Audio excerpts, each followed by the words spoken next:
As this channel, for whatever reason, mostly concerns itself with gameplay critique and analysis, I fail to acknowledge sometimes how the Devil May Cry universe honestly houses a variety of impeccably well-written characters. But without a doubt, the best one has got to be Arius from DMC2. To celebrate this devilish May of the year 20Cry-T6, I'd like to make a video all about this wildly compelling antagonist, both because I think it really funny, and because Netflix Season 2 is bound to release shortly, with him standing front and center as the big bad. And if there's one character I won't let Adi Shankar ruin, it's the motherfucking king of this world!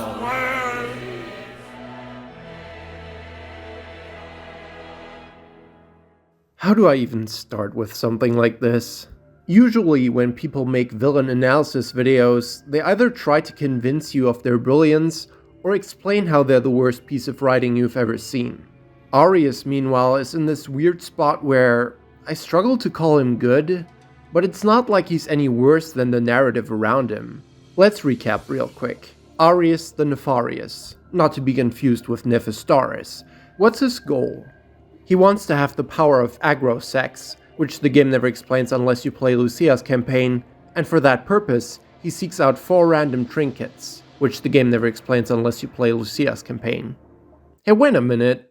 So, one thing to point out is that this character is genuinely nothing on the Dante disc. Due to the nature of Dante's campaign completely lacking any sense of narrative throughline, you never even learn that the whole point of DMC2's missions is collecting the Arcana to stop Arius' ambition. Whatever. All you're told is to defeat him, and in exchange you'll be told a story about Sparta. This scene is such a fever dream, by the way. Matthias' house fucking blows up for no reason, and it isn't really acknowledged. It leads to a harbor. Man, I love this game. I also love the phrasing of, and although he is the president of an international public corporation, he uses the demon power. Well, Mathieu, I'm used to big corpo dudes being so nice in real life. However, as, in spite of it all, DMC2 is a sequel to DMC1, it makes sense to look at Arius in relation to Mundus. An obvious point of comparison would be their screen time. While both games have a similar length of cutscenes, Arius is featured in them for roughly 8 minutes, whereas Mundus is probably only 4. He shows up quite a bit more often, and very importantly, he also does so a while sooner. While Mundus and Arius are kind of introduced to you early on by others talking about them, the first time Dante sees Mundus face to face is only in Mission 22, the penultimate level of the game. Before then, you get his instantly iconic 3 glowing dots visual, which still only makes its first of 2 appearances in Mission 15.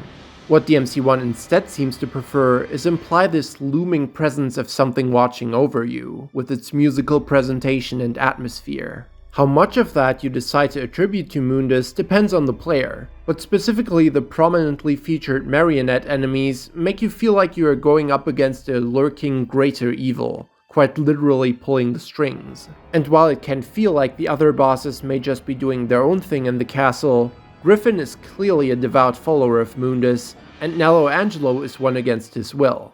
You could also mention how I believe the statue in the main hall, which you see as early as Mission 1, yet later disappears after nightfall breaks and the castle warps, is indeed supposed to be Mundus, but you won't realize that until a much later point, or your second playthrough. In DMC2, meanwhile, Dante already properly encounters Arius in Mission 8, though not for long, as he basically taunts you with how you're not worth his time, and summons Furia Taurus before dipping. His 3 dots in the sky is basically his building, which is both how he is introduced and which is occasionally visible in the backdrop of certain missions as a reminder of what you're going up against. It's a lot less clear if he is directing the bosses in the game, Bulwark in particular seeming to have more of a personal agenda, but Mathieu does claim that he transformed their land into a demon's paradise, and I suppose it's fair to expect whatever goes on in his building at least to be under his control. In particular, when you look at his boss fight. Arius' boss fight is a strange affair. His animation set is actually pretty great at embellishing this character with this smug sense of superiority, as he's most of the time sitting on his desk and sipping a drink while using only his one free hand to perform attacks. I also love the visual effects of his spells, him snapping his fingers and causing shadowy spikes to erupt from the ground or the air, or creating a shield and then catching your bullets, before throwing them back like Virgil would go on to do in 3.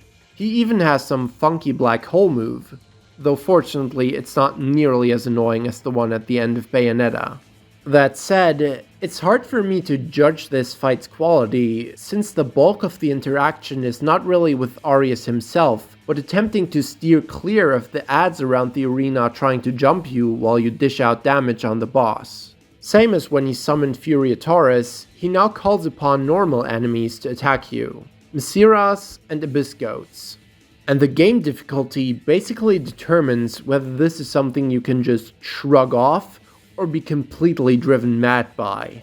On normal, you will easily be able to just wail on Arius till he dies, ignoring the enemies because the fight is honestly done so quick you don't even need to bother.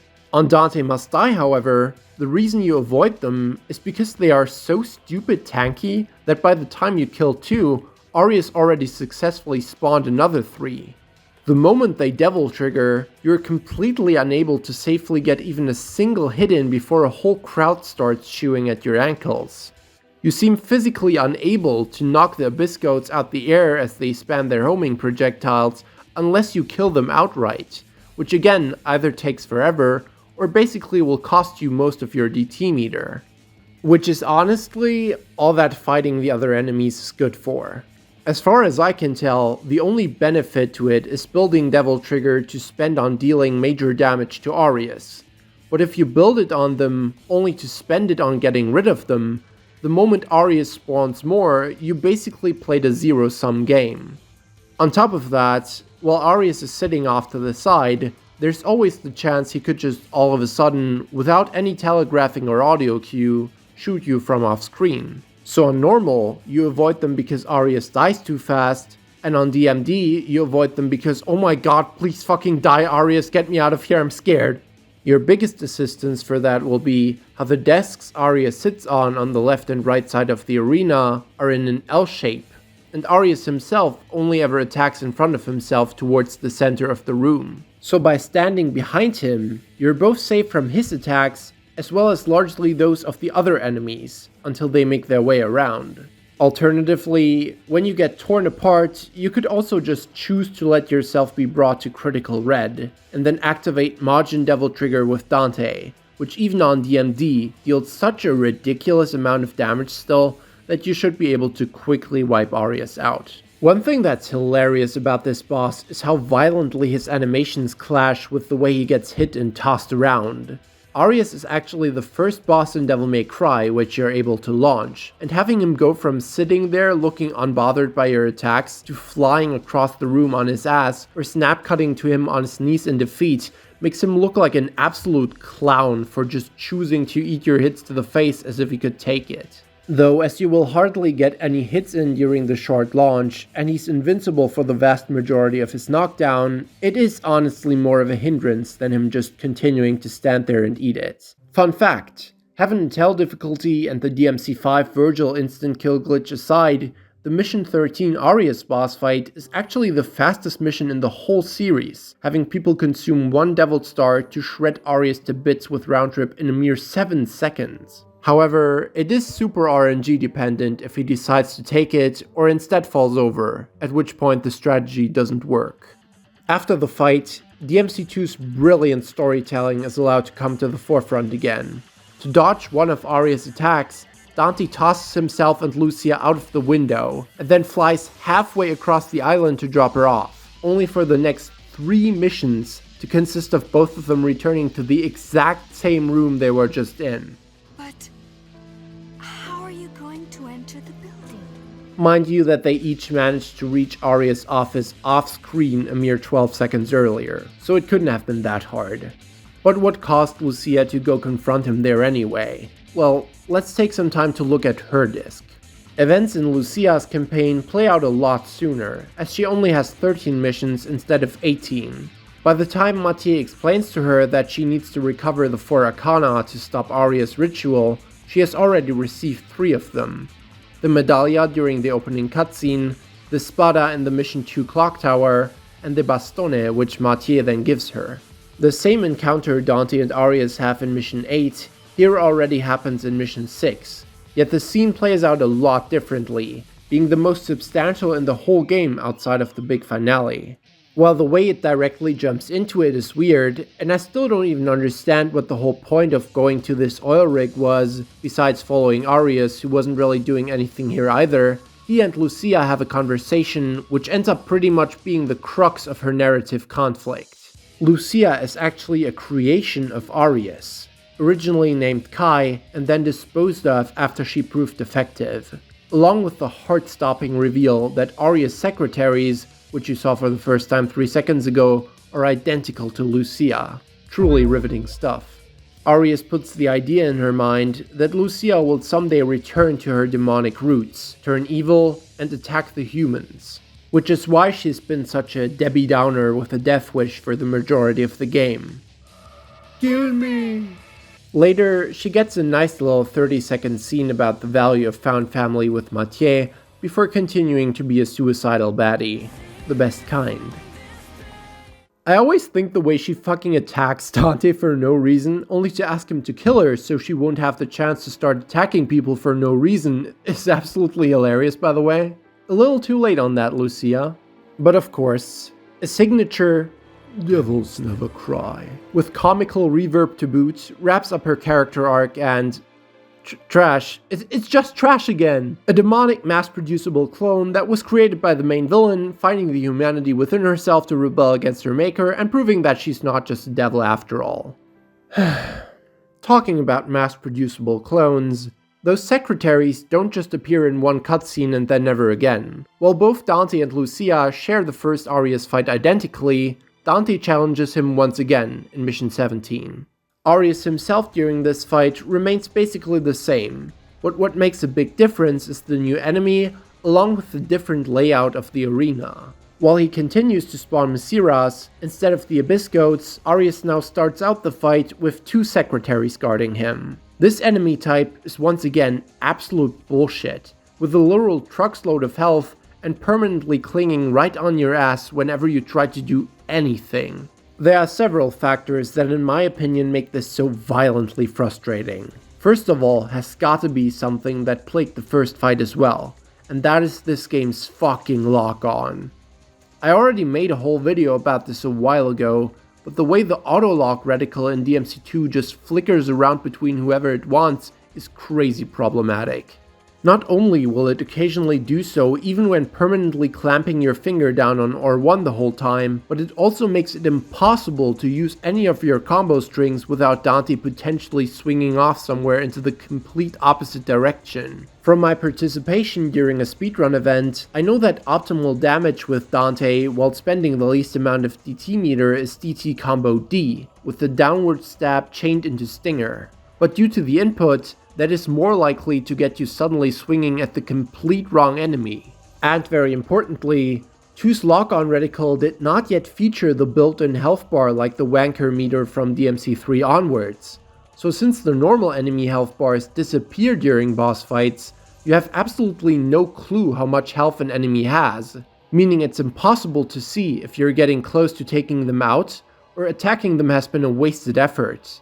With Arius' secretaries, once they're dead, and he won't be summoning anymore, but their health is genuinely ridiculous, and the way they react to your hits makes taking them out insanely challenging. Aside from input reading your attacks to immediately dodge right away, any attack you land generally pushes them back to such an extent that follow-up attacks are impossible. Stinger and Helmbreaker knock them on the ground, becoming invincible like Arius. The only thing on them that can actually combo is a normal slash into Stinger, so you'll be using that both to potentially get into hits, but primarily to bait a dodge and then punish it with a knockback. Then, as they rise from the ground, you try to immediately time another Stinger on their wake up. When you manage to fully back the secretary against the wall, the way they stagger back won't always protect them from your follow-ups. So that's the one way to potentially get some proper damage in with a melee combo. Alternatively, spamming DT guns is one thing they'll be forced to eat. But once again, like in Mission 13, you don't really want to spend your DT on taking out the ads when it could be used on the boss. Here it's definitely more worth it, but it also takes way more bar. You might also think, alright, if I'm not able to combo, then don't kill them, but tactically use the knockdown to give yourself a break and attack Arius safely. However, once again, Dante Must Die is coming to ruin your birthday party. The instant the secretaries DT, it doesn't matter what you do. They will not flinch. Meaning both the one method you had to potentially put them into an advantageous situation to combo is gone, and you physically can't stop them from permanently sticking to you whenever you attempt to attack Arius. Now, the fact they no longer flinch does technically allow you to properly beat on them at this point without needing to back them into a wall. But that doesn't really work, since they are very likely to just immediately hit you. And even with DT, you can only face tank them for so long. Having them be able to literally stun lock you to death when you're not allowed to get 3 hits in unless you play things perfectly is certainly a choice. The secretaries exclusively attack using Lucia's basic combo string. But on some Elden Ring Margit shit, how much of the combo plays out seems completely random. Occasionally, they only do the first attack. Each move of Lucia performs 2 swings, similar to Cerberus. Or they continue further. You can't ever be sure when a window presents itself to safely get a hit in. And safely is a big word here. Even after a secretary fully lets her entire combo play out, it's possible that you punishing her recovery with one singular hit is already too much, and she snaps into more attacks before you're able to dodge. If you get lucky, you can land one hit and then roll before she next attacks, or have her input read your attack and try to retreat with a dodge. That is, looking at one secretary in a vacuum, of course. There's always the chance of the second being right by her side, or of course, the 6 unstoppable DT Misiras gnawing at your ankles the moment you do anything.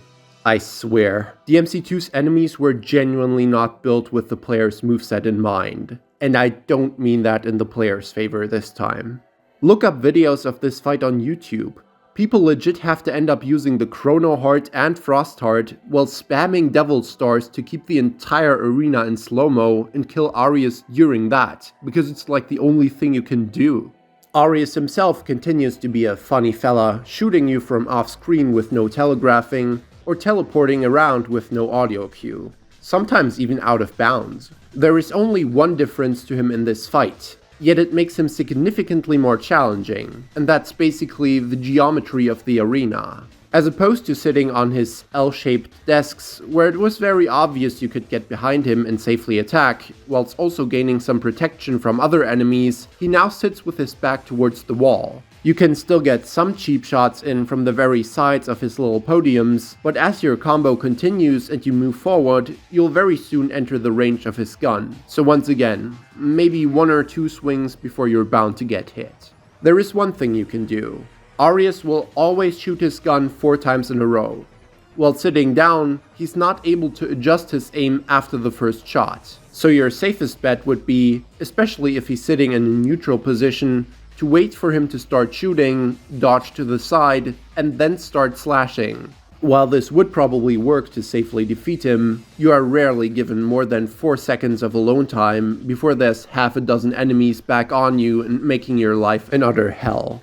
The only benefit to getting torn apart in such a bullshit way is that I'll feel less bad about just using Majin to once again have it win for me. Man, this fight is pissing me off. What else is there to talk about? I guess it's an interesting looking arena. The walls under which Arius sits are covered in giant murals of Argosax / the Despair Embodied, depicted here as conjoined twins, along with the ceiling and everything having these sunshine patterns, befitting of their wings. In between the murals, there's something that looks kind of like a slightly altered version of the Yggdrasil world tree from Norse mythology, so they could fit a pentagram in there. But I could be confusing it for something else completely different. I'm not really a mythology guy.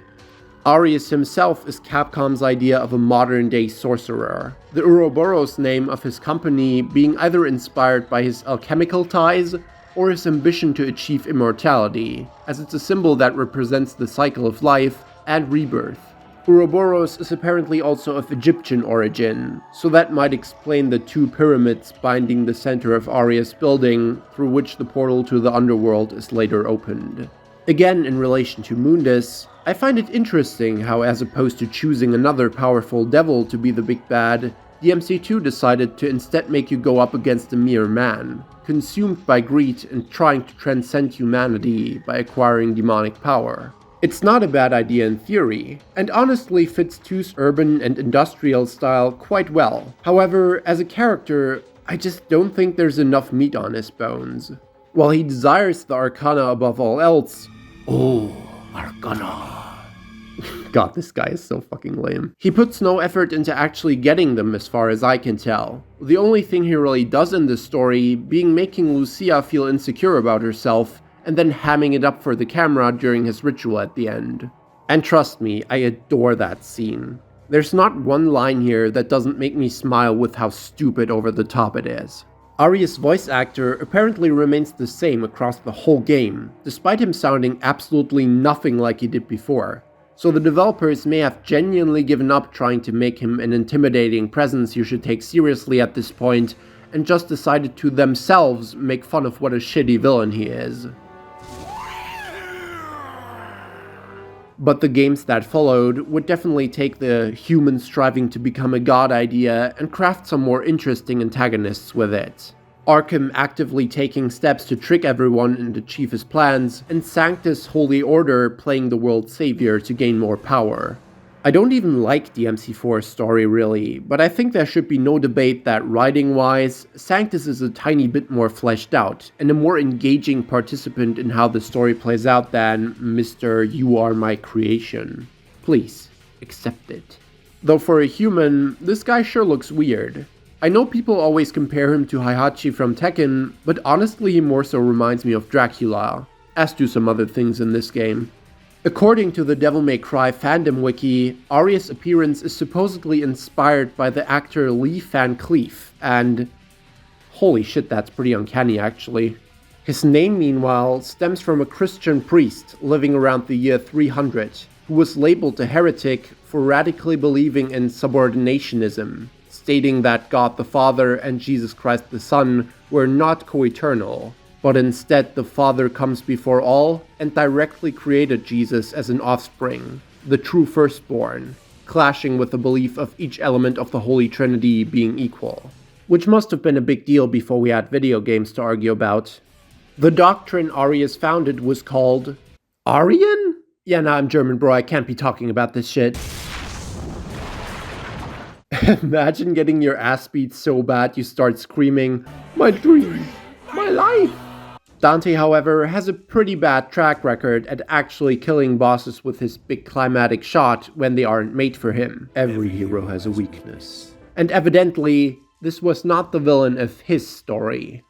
So the same way Arkham survives Jackpot only to be taken out by Lady, Arius survives his crowning, re-emerging as a demonic form from the rubble.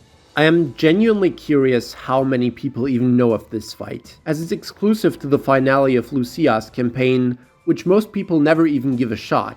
As it doesn't have a dedicated trophy associated with it, you have to look at the Tateo Bezu fight, being the latest achievement which someone going through a casual playthrough of Lucia's disc would get. On Steam, the completion rate on the HD collection is only 4.6%, which is less than half of people who end up finishing the game. On PlayStation, meanwhile, DMC2 has its own separate trophies, and you can see that less than 30% who play the game ever get that far through Lucia's campaign. So, does this fight deserve being so staggeringly overlooked, or how do I feel about it? Well, first of all, I dig the design. The green sickly skin with this rocky texture, similar to Dante's Devil Trigger, the large toothy crevice in his chest, and the Doc Ock arm sprouting out his back, I think it's pretty cool looking. From neutral he, as most bosses in this game, has a quick smack that will easily punish you for trying to attack him. It often can whiff, but it's not a good idea to count on that. Other than that, he can perform some obvious slow punches, which you should still hopefully have time to avoid after a slash. Arius has a charge attack, where he comes running towards you, and then either leaps forward, clumsily landing on all fours, or does a big punch with a crazy amount of active frames. After both, but especially the faceplant, you are given a significant amount of time to actually go in and do some melee hits, which with Lucia is gonna build Devil Trigger meter quite quickly. It's weird, right? In DMC5, moves like this might have me complaining how the opening is too big and obvious, and the boss looks stupid just trying to get back up on his feet for 4 seconds. But in this game, it feels like it might genuinely be one of the only openings you can safely take to get some proper damage in across the whole boss roster. Does that mean it's an aspect of this fight that I enjoy? Or does it mean that this game is so sluggish that it requires an equally sluggish opponent for the player to have a fair fight? One thing that makes this fight easier, but I also kinda enjoy, is that this wrestling move, or Arkham Batclaw Slam Arius does, is actually considered a grab by the game. So if you recognize the pretty obvious telegraphing, you're able to activate DT and continue attacking, as it will phase through you, not even touching Lucia, so your style rank remains maintained. Arius' tentacles in this fight fulfill a different purpose than you'd likely expect. While he has one attack where he bows down and attacks you with them through the ground, which is actually not that easy to dodge, requiring you to jump, throw knives, and then getting out Lucia's very unresponsive double jump before throwing knives again, otherwise you're pretty much bound to get hit, their purpose is actually to spawn these weird lightning balls, which slowly hover around the arena towards you. They passively appear pretty much no matter what Arius is doing, and can take up a lot of space on the battlefield, disrupting you as you're moving around, punishing you for trying to combo him, or even extending the damage he deals by knocking you into it. It can occasionally get a bit frustrating when you jump into one you literally couldn't see off screen, but for the most part, they are an obstacle that's obviously avoided. You can break them with both melee attacks and ranged weapons, however they are not targetable, which with this game's lock-on is probably a blessing in disguise, though it does mean no breaking them with twosome time. Since Trash's animations are fast enough, you can hold R2 to lock off and try manually destroy the orbs with your sword, but for Lucia, attempting this would be unwise. So for the most part, you'll try to line yourself up with Arius so that the lightning balls are in between you, and throw knives.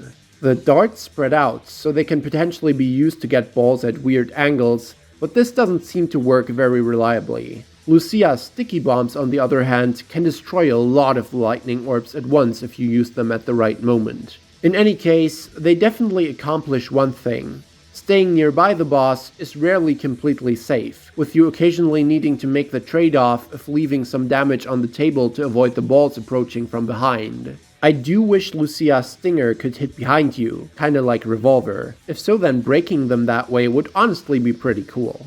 But oh well. Now you could say that an already slow boss incentivizing you to back off may not be a good idea for the funny gun game, and you would probably be right. So I find it interesting that Arius has an attack which for all intents and purposes seems to be literally impossible to dodge as long as you stay before him. When his chest opens up and he starts floating upward, he has 2 laser beam attacks. One isn't really an issue and you could probably just kinda ignore it, but the other shoots a continuous stream of damage with perfect tracking, which covers the entire length of the arena. To avoid this, you need to make your way either under or behind Arius, meaning it puts a big stop sign to cheesing him from too extreme of a distance. Or at least, that is the case on Dante Must Die. When he floats up in the air to prepare the laser, you can actually stop his attack by quickly dealing a lot of damage. As per usual, the go-to for this is using the opportunity to perform Lucia's extremely powerful round trip a couple times, the melee attack during air raid in this game. However, when you're playing on normal, this attack, which feels deliberately designed to stop you from being able to camp the boss from full screen, can be interrupted by just continuing to mash throwing daggers from full screen, entirely defeating its purpose. But oh well. As this fight, while not being the kind of back and forth you truly wish for from the series, is still amongst the most equally matched you can get in this game, I honestly have a decent bit of fun with it. Him and Nephosaurus Phase 2. Other bosses like Bulwark and Despair Embodied may have cooler movesets, but to me they feel like they'd require a proper DMC4 level of control before they'd be something I could really enjoy going up against. DMC2 Dante just feels too awful the moment you decide to make one press of the sword button. It doesn't seem fair. I'm probably just bad though. This attack doesn't really impact the fight, by the way, but Arius has one move where he rips a large chunk out of the ground and tosses it at you, which I just think is really cool. Shame you don't seem able to deflect it. After you beat this phase, Arius speaks his final line of the game, trying to make Lucia doubt herself one last time, but with determination in her heart and a 3-second epic musical stinger, she says, "Devils, never cry," and then everyone clapped. You know, I feel bad for so much of the story stuff in this video, basically being one of those lazy recaps I regularly criticize, but I genuinely struggle to think what could even be said about this interaction because it's so utterly lacking in substance. Arius and Lucia have had 3 scenes together in this game, and all of them boil down to practically the same thing. I created you, you'll be evil. No. I created you, you'll be evil. No. I hope not. I created you, you'll be evil. No, for real this time. Forgive me for failing to blow that up into Arius, the villain no one understands, or something of the sort. You know a story has got to be good when they feel the need to make up fake Bible verses to put in the mission start screen, so what you're doing seems more profound. Now, I'm not saying hate against Netflix DMC is unwarranted. Far from it. But especially after all this, if anyone is gonna complain about Season 2 in regards to it not following Aria's character correctly, then that's gonna be really fucking funny to me. At last, Arius' possessed form erupts and evolves, the maw in his chest growing enormous and making him heavily resemble some Resident Evil 2 William Birkin creature. He clings at the top of a huge crater torn in the pavement and crawls back and forth, trying to bite you, chew you up, spit poison on you, and hit you with his tail. I don't have much to say about this fight besides, don't even bother to try melee. It's such a hassle. You're almost bound to get hit due to the constant poison spewing out his mouth and knocking you away, and it legitimately deals less damage than just standing back and throwing daggers. As with all things in this game, the only avenue available for you actually dealing respectable damage is the DT flying attack, which if you get a clean hit, will wipe out more than half a health bar in one shot. The one benefit to the melee would again be building DT to use this move sooner, but I can't really recommend it unless you see a short window where it's possible he might be in recovery. Due to the upward tilt of the camera not allowing you to see the actual ground, depth perception in this fight is really bad, and it's hard to tell if you're in range to hit him, and he's in range to hit you. I have a lot of trouble telling how far the poison spit will go. Eventually, I think it might be inevitable that Arius pushes you back too far so you can't retreat any further. So similar to his laser in phase 1, you're forced to dodge under him and make it to the other side. His annoying fucking tail flailing about is almost certain to clip you, but once you get past it, you get a long track free to continue safely backing off. From this position, all you really can do is tossing the knives, so that's what the majority of this fight will really boil down to. After he made his way back far enough for his tail to become an issue again, you cross back over to his front, and hopefully can use the devil trigger you've accumulated up to this point to finish Arius off with some more of those flying attacks. And then that's it. Nothing grandiose, he just falls apart in a semi-cutscene, and that's the true end of Arius. You will be missed, sweet prince. All in all, while I'm definitely not wild about this second phase, and legitimately despise the Arius encounters earlier in the game, I actually think the possessed Arius boss is pretty enjoyable for this game's standards. Whenever I do feel like popping in some DMC2 to play for funsies, it is one of the few fights where I think I'm having pretty decent of a time. And it definitely helps that this is a boss you're able to jump into right away, as opposed to how, if you want to fight Despair embodied with Dante, you first gotta put yourself through the cock and ball torture of Argosax the Chaos, which... it's just not worth it, bro.